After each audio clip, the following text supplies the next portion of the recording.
నమస్తే రమగారు. నమస్తే జయ. రమగారు, వెంకటాచలం కొండ అనగానే పాపాలు తొలగిపోతాయి దర్శనం చేసుకుంటే అని అనుకుంటాం కదండి. మరి దీనికి సంబంధించి ఏదైనా ఇతివృత్తం ఉందండి? అంటే ఇలా జరిగింది అని ఏమన్నా ఉందా మనకి?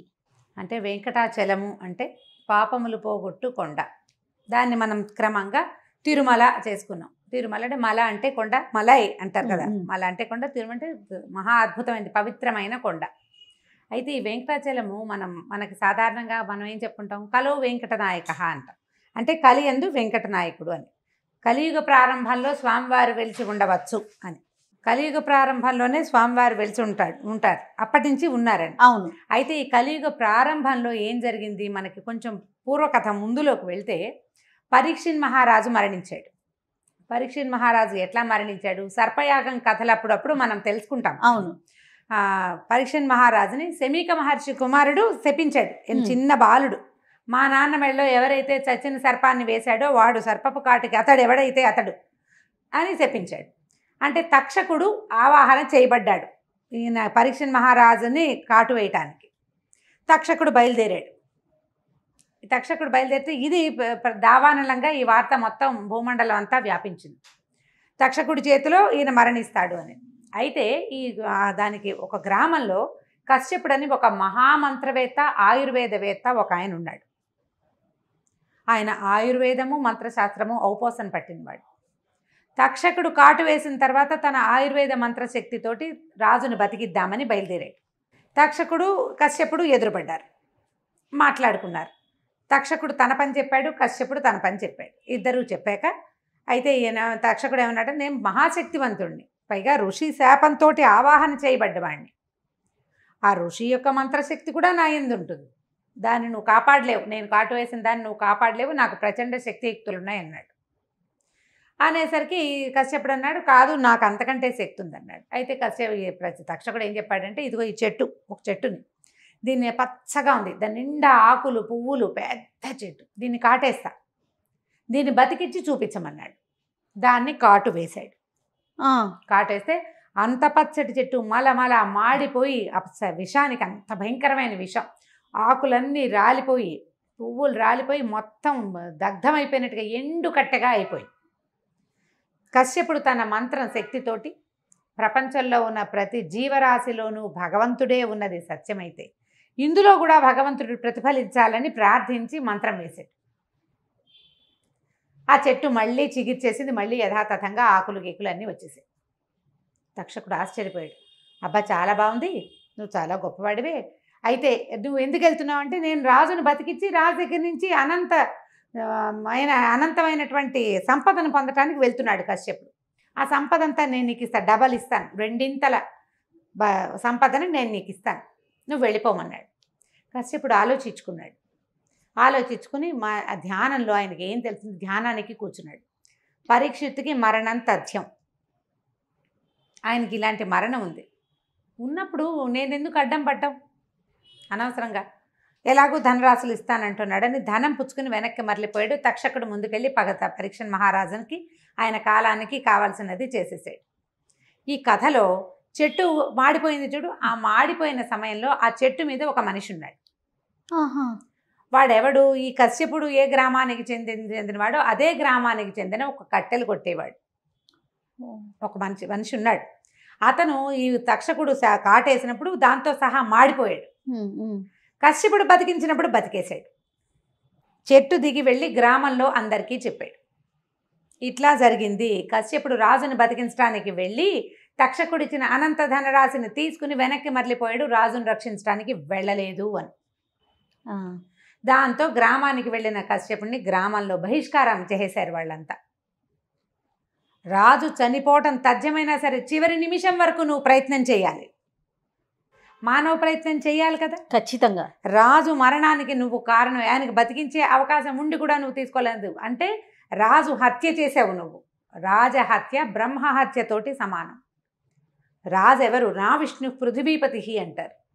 పృథ్వీకి రాజు దేవం విష్ణువు, ఆయనే పృథివీపతి అంటే ఏంటంటే విష్ణుమూర్తి స్వరూపం, భూభర్త రాజు అంటే. భూమండలానికి చక్రవర్తి అయినవాడు సాక్షాత్ భగవద్ విష్ణువు, భగవానుడైన విష్ణు స్వరూపుడైన వాడిని నీకు బతికించే అవకాశం ఉంటే ధనరాశి కోసం వదిలిపెట్టావు నువ్వు. అతను ఏం చెప్పినా వాళ్ళు వినలా. గ్రామ బహిష్కారం చేశారు ఆయన. ఒప్పుకోలేదు వాళ్ళు. ఒక హత్య ఏమనాలంటే వాడిని హంతకుణ్ణి మాతో పాటు మేము ఉంచుకోమన్నారు. నీ విద్యను మేము ఉపయోగించుకోం, నీ మంత్ర విద్య వద్దు, నీ వైద్య విద్య వద్దు, నువ్వు హంతకుడు అని ఆయనకి గ్రామ బహిష్కారం చేశారు. సాంఘిక బహిష్కరణ. ఈ బహిష్కరణకి గురైన కాశ్యపుడు దిక్కు తోచల, ఊళ్ళోకి అడుగుపెట్టే వీల్లేదు. బ్రాహ్మణ్యం అంతా అతన్ని బహిష్కరించింది. దాంతో ఆయన అలా ఎక్కడికో పడి వెళ్ళాడు. ఏం చెయ్యాలో తోచలేదు. ఈ పాపాన్ని ఎట్లా పోగొట్టుకోవాలో అతనికి అర్థం కాలేదు. సాంఘిక బహిష్కరణ చాలా పెద్ద శిక్ష. అవును కదా, చాలా పెద్దది. తీర్థాటన చేయటం మొదలుపెట్టాడు. అయితే ఈ తీర్థాటనలో ఆయనకి శాకల్యుడు అనే ఒక మహాముని పరిచయం అయ్యాడు. ఈ శాకల్యుడు మహా గొప్ప మంత్రవేత్త. ఈయన పాంచరాత్రంలో సిద్ధి పొందినవాడు. శాకల్య సంహిత అని ఒక మహాద్భుతమైన సంహితను కూడా రచించాడు ఆయన.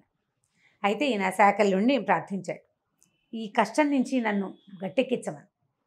అప్పుడు శాకల్యుడు ఏమన్నాడంటే, నువ్వు ఏ బేస్ మీద ఊరుకున్నావు? ఎలాగో మరణం తథ్యమని మానేసావు నువ్వు. మరణం తథ్యం అయినా సరే చివరి వరకు ప్రయత్నం చేయాలి. ఎవరైనా సరే నీ వంతు నువ్వు ప్రయత్నం చేసి తర్వాత భగవదేచ్ఛ. ఆయనకి మరణం తథ్యం అయినప్పటికీ రక్షించటానికి బయలుదేరిన వాడివి, రక్షించగలిగే అవకాశం ఎంతో కొంత ఉన్నవాడివి, నువ్వు ప్రయత్నం చేయకపోవటం ఉంది చూడు, అది అపరాధం. చాలా పెద్ద తప్పు. ఆ తప్పుకే నీకు ఈ శిక్ష పడింది. కాబట్టి ఒక పని చేయమన్నాడు ఆయన. ఇప్పుడు మనం చెప్పుకుంటున్నదే, వెంకటాచలానికి వెళ్ళు, స్వామి పుష్కరిణిలో స్నానం చేయి. స్నానం చేసి ఈ అపరాధాన్ని క్షమించమని, నువ్వు చేసిన పని, నీ యొక్క సిద్ధి, నువ్వు ఎట్లాంటి నీకు ఉంది, తపశ్శక్తి, మంత్ర సాధన ఉంది, ఆయుర్వేద శక్తి ఉంది, ఆయుర్వేద మంత్రశాస్త్రం తెలుసు నీకు. నాకు ఇవన్నీ భగవద్దత్తమైనవే. భగవద్దత్తమైన విద్యని పూర్తిగా చివరి వరకు ఒక రోగి, ఒక వ్యక్తి, ఒక మానవుడి మరణం వరకు నేను ప్రయత్నం చేస్తాను అని ఒక ప్రమాణం చేసుకుని స్నానం చేసి స్వామిని దర్శించు. ఆయన నీ పాపాలు పోగొడతాడు. వెంకటాచలమే పాపాలని పోగొట్టగలిగే కొండ. వెంకటేశ్వరుడే పాపాలని పోగొట్టగలిగే దైవం. ఆ స్వామి యొక్క పుష్కరిణే నీ పాపాలు కడిగేసే నీరు అని చెప్పాడు. అప్పుడు ఈయన ఈ కాశ్యపుడు బయలుదేరి వెళ్ళి, అతి కష్ట సాధ్యం, దుర్లభం ఆ కొండ ఎక్కటం. అప్పటి కాలంలో ఏవీ లేవు మార్గాలు. అలాగే నడిచి నడిచి నడిచి నడిచి వెళ్ళాలి.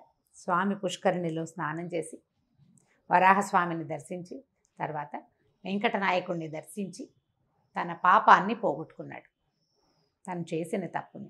ఇప్పటికీ కూడా చివరి వరకు ప్రయత్నం చేయని వాళ్ళు ఎవరైనా, తల్లులు అనారోగ్యంలో, తండ్రులు అనారోగ్యంలో, ఎలాగో అయిపోయే స్థితికి వచ్చింది కాబట్టి అని వైద్యం చేయకుండా వదిలేసిన వాళ్ళు, ఆ పాపం మహాపరాధం. దాన్ని పోగొట్టుకోలేం. దాన్ని పోగొట్టుకోవాలంటే ఈ కాశ్యపుని వృత్తాంతాన్ని జ్ఞాపకం చేసుకుంటూ స్వామి పుష్కరిణిలో స్నానం చేసి స్వామిని చూస్తే గనక ఈ పాపం పటాపంచలు అవుతుంది. అలా మన పాపాన్ని మనం చెప్పుకోవాలి. నువ్వు స్నానం చేస్తే, దర్శనం చేస్తే పోదు, మనసుతో మనసుతోటి మనం అది పశ్చాత్తాపడాలి. ఈ పొరపాటు చేశాను, నన్ను క్షమించు, ఇంక ఎప్పుడూ ఇది చేయను, జన్మ జన్మలకి ఈ పొరపాటు చేయనని తలుచుకుంటూ స్నానం చేయాలి. నేను మునిగితే చూస్తే పోతుందని అనుకోవద్దు. నీ చేసిన తప్పులు చెప్పితేనే కుదురుతుంది. అది కూడా మనస్ఫూర్తిగా, అంతే కదా రమ్మగారు, చెప్పి ఈ పాపాన్ని పోగొట్టుకోవాలన్న ఉద్దేశంతో చేయొచ్చు. వైద్యులు, వైద్య వృత్తిలో ఉన్నవాళ్ళు రోగికి చివరి దాకా అయిపోయిందండి ఇంక తీసుకెళ్ళండి అనరు. లాస్ట్ మినిట్ దాకా ట్రై చేస్తారు. అవునండి. ఈ ఇళ్లలో ఉండేవాళ్ళు కూడా ఏదో ఒక మందో, మాకు పోనంత పెద్ద మంది కాకపోతే కనీసం తులసి తీర్థమైన ఒక మందు, చివరి వరకు మందు వేయాలని అనుకుంటాం. ఎవరైనా మనం మామూలుగా మాట్లాడినప్పుడు ఇంకా ఎందుకు వైద్యం అంతా అయిపోయింది అని క్యాజువల్గా అంటాం, కానీ మనం ఆ పరిస్థితిలో ఉంటే ఆ పని చెయ్యం. అలా ఎలా వదిలేస్తాం అనిపిస్తుంది చూడు. వాడికి పాపభీతి ఉంది. ఎవరైతే వదిలిపెట్టేస్తాడో వాడికి పాపభీతి లేదు. ఆ పాపాన్ని వాడు అనుభవించి తీరవలసింది, అనుభవించాలి. చివరి వరకు ప్రయత్నం చేయాలి. అందుకని మరణం తర్వాత తీసుకెళ్ళేటప్పుడు కూడా ఎక్కడో ఒక చోట దింపుడు కళ్ళ మాసన అక్కడ ఒకసారి దింపి ఆ మనిషికి బతికే అవకాశం ఉందేమో చూస్తారు. పురాతనమైన పద్ధతులు పిచ్చి పద్ధతులు కావమ్మా. అవన్నీ కూడా మన పెద్దవాళ్ళు ఆలోచించి పెట్టినవే. ఆఖరి నిమిషం వరకు అవకాశం ఇవ్వవలసిందే. ప్రతి ప్రాణిలోనూ ఉన్నది భగవదంశే. అది ఎప్పుడు ప్రజ్వరిల్లుతుందో ఆ అగ్ని మనకు తెలియదు. చివరి వరకు ఆ అగ్నికి మనం అవకాశం ఇవ్వాలి. అది ఇవ్వని కాసేపుడు ఇలాంటి ఇబ్బందికి గురయ్యాడు. కరెక్ట్గా పరీక్షిత్ మహారాజు మరణించిన తర్వాత ఇంకా కొంచెం కొద్దిగా మిగిలింది. కలి అంటే ద్వాపర యుగం చివరికి వచ్చేసింది కదా, కలి ప్రారంభం అవుతుందని చెప్తారు. జనమేజయుడు వెళ్ళిపోయాక అట్లా కాస్త అటు ఇటుగా ప్రారంభమైంది. అప్పటి నుంచే స్వామివారు ఉన్నారు. అప్పుడే కాశ్యపుడు వచ్చి స్వామిని దర్శనం చేశాడు. మనం కూడా ఇప్పటికీ కూడా ఇప్పుడు అవన్నీ ఉన్నాయండి, ఇలాంటి ప్రశ్నలు వేయొద్దు. అలాంటివి లేకపోతే మనం దర్శనానికి వెళ్ళాలన్న ఊహే రాదు మనకి.